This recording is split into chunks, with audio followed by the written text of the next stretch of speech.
Hello everyone, I am Dr. Millie and we are going to discuss today a trick to predict the bond order of various molecules. In last video we have discussed how to calculate the bond order. You must know how to calculate it using the formula, but whenever you are solving the questions you have to do it in faster way. That time you need to have this trick, and the trick is that just write down the total number of electrons or calculate the total number of electrons in the species, and using that total number of electrons only we will be finding out bond order in that molecule. So let's see, I am starting it with the species having 14 electrons.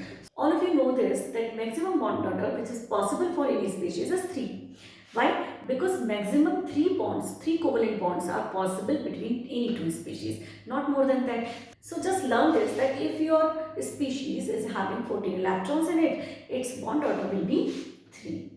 Now this side I am going to decrease the number of electron and this side I am going to increase the electron, and जैसे जैसे I am going to decrease the electron, the bond order will also always change in a particular way. That is, it will show a trend.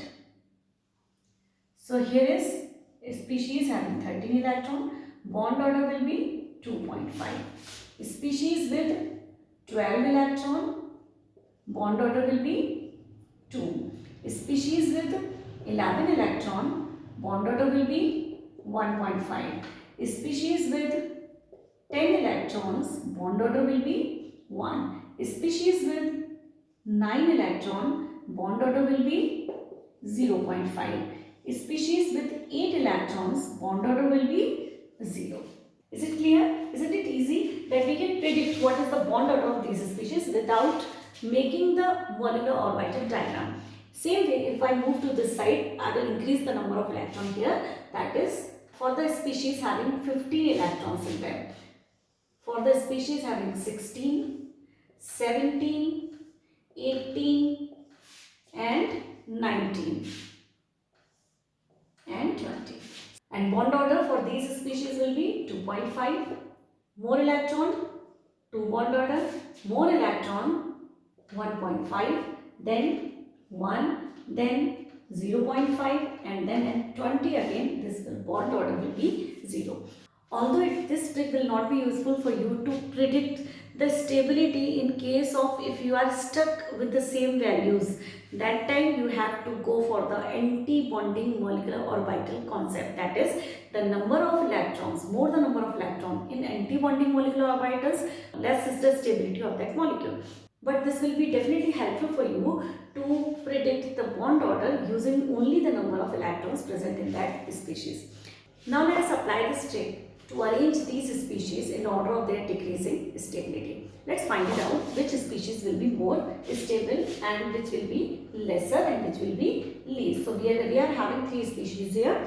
We have to arrange them in order of their decreasing stability. Let's use this trick for this. So we have this species having 16 electrons. So if this is having 16 electrons, the bond order will be 2. So here I am writing down bond order. So according to this chart, the bond order of this species will be 2.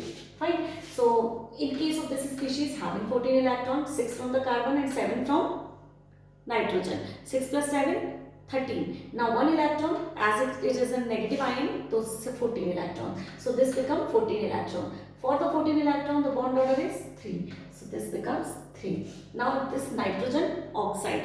Nitrogen oxide, nitrogen is 7, oxygen is 8. 8 plus 7, 15. So let's see what is the bond order for the 15 electron species. This is 2.5. So this is 2.5. Now you can easily arrange them in order of their stability. More is the bond order, more is the stability. So I can arrange it like Cn minus, then NO, and then O2. Cn is having 3 bond order, this is having 2.5 bond order, and this is having bond order 2. So we can see here the relative stability of the various species can be easily predicted using this trick.